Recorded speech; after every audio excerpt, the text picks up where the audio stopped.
For my major research assignment, I have researched on modernism, modernisation and modernity, whilst focusing on the prominent Bauhaus designer Anni Albers. In my opinion, this topic is worthy of investigation due to the influence that the pioneers of modernism had on contemporary design and how they shaped the modern world of design. First of all, it is important to understand what modernism, modernity and modernisation were, how they came about and what influence they had. Modernism was a design movement in the early 20th century that accompanied the Industrial Revolution and focused on designing for social change through simplistic designs and a rejection of the past. At the core of modernism lay the idea that the world had to be fundamentally rethought. This notion came about through the carnage of the First World War as well as the Russian Revolution, which led to widespread utopian fervour, a belief that the human condition could be healed by new approaches to art and design.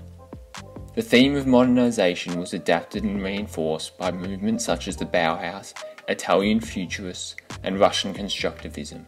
Italian Futurists was established in 1909, Bauhaus in 1919 and Russian Constructivism in 1913.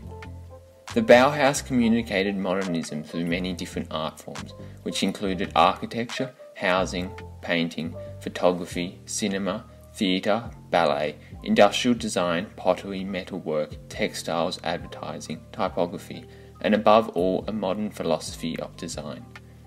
The principles of the Bauhaus included having a social impact, both democratic and moral, being anti-ornamental, designs must speak of the era, art to industry, the use of modern materials and production technologies, including new modes of communication, simplicity of form, and form follows function production.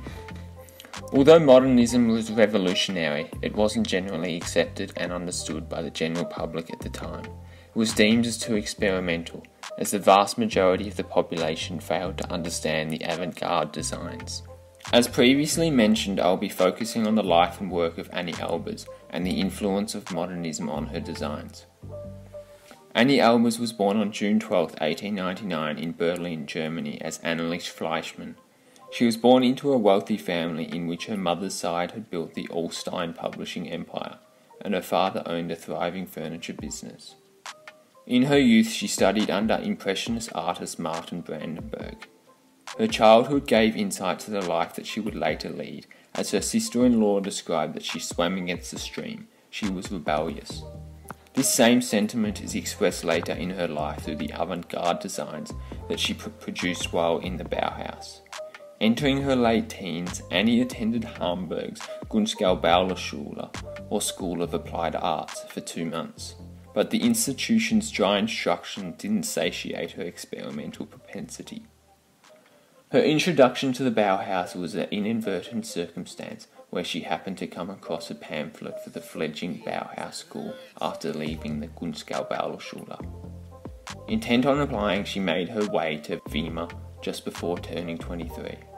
After being denied once, she reapplied and entered the school as a student in the weaving workshop in 1923. Whilst at the Bauhaus, Annie established herself at the forefront of experimental textile and weaving design. The minimalistic properties of Albers' weaves were revolutionary for the time and sought out to change the way artists experimented with patterns, colours and fabric. Virginia Gardner Troy wrote in her essay, Threader's Text, the woven work of Anni Albers, that her designs provided an alternative to the narrative and figural European tapestry tradition. Her works teem with geometric shapes such as squares, rectangles and straight lines that are composited in a unique and experimental manner through her use of colour and gradient.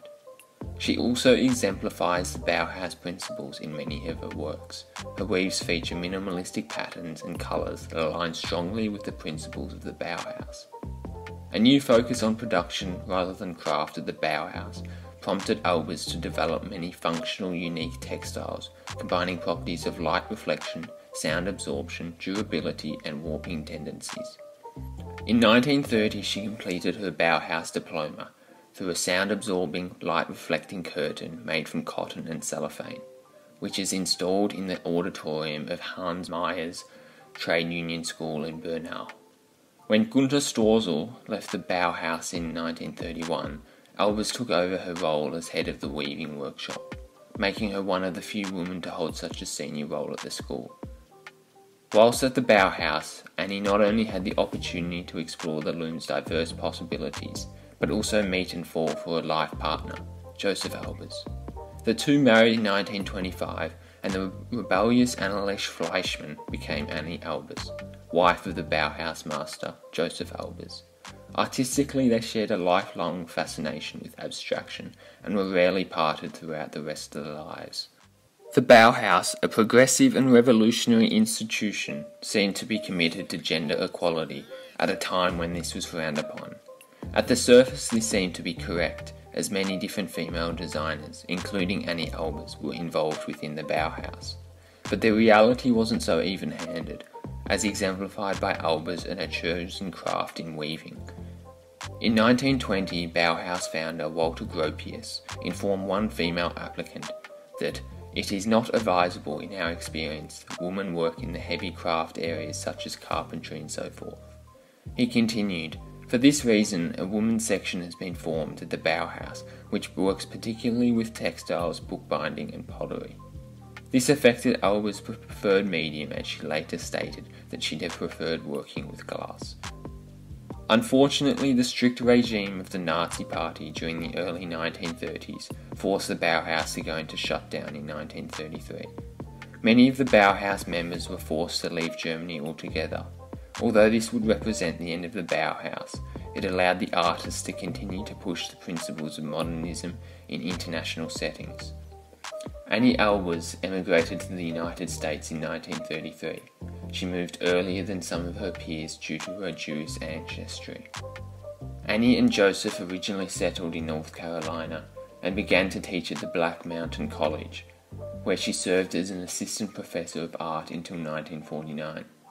The exposure that she received in America allowed the principles of the Bauhaus and other modernist movements to be more widely accepted in the mainstream design community. An illustration of this is when Anni Albers became the first textile designer to have a solo exhibition at the Museum of Modern Art in New York City in 1949. Once established in the United States, Anni continued to push the boundaries of modernism and assert the movement in the eyes of the general public. For most of her life she had worked with the process of weaving, but in 1963 she discovered lithography and screen printing, upon which she experimented with and gave up most of her time to. This is a prime example of the way in which Anni was open to new processes and wasn't going to be defined by one thing. In total, Anni Albers has had 51 solo exhibitions and 20 posthumously after her death in 1994. She also published her first book titled On Weaving in 1965. It is also important to understand the influence that Anni had on design today. A prime example of this is Paul Smith, a contemporary designer who is one of many designers that have been influenced from modernism and the Bauhaus, and whose work closely resembles the patterns of Anni Albers. Paul Smith is a British fashion designer whose works feature the geometric yet colourful patterns that are prevalent in many of Albers' work. Paul Smith is extremely open about his admiration of Anni Albers and her work. Paul first looked to the German-born designer for a direct inspiration in autumn-winter 2015, when he presented a catwalk collection filled with check patterns and muted colours inspired by Joseph and Anni Albers' travel to Mexico. Paul's admiration for Anni Albers can be traced back to the very start of his career. After a serious accident ended his ambitions of becoming a racing cyclist, Paul spent several weeks recovering in hospital. There he met students from the local art school, who opened his eyes to a whole new world of creativity and taught him about the Bauhaus. He even states that his fashion career can be traced back to those early discussions with the art students about the Bauhaus and about Albers. In 2018, Paul Smith produced a collection of work directly inspired by Anni's work. The collection includes a sweater, scarf and blanket that were inspired by Albers' 1925 wall hanging. Through her pioneering approach to design, Through her pioneering approach to design, Anni Albers carved out an illustrious career that allowed her to push the principles of modernist design into international prominence. Her extensive influence on design today further establishes herself as one of the great designers of the 20th century.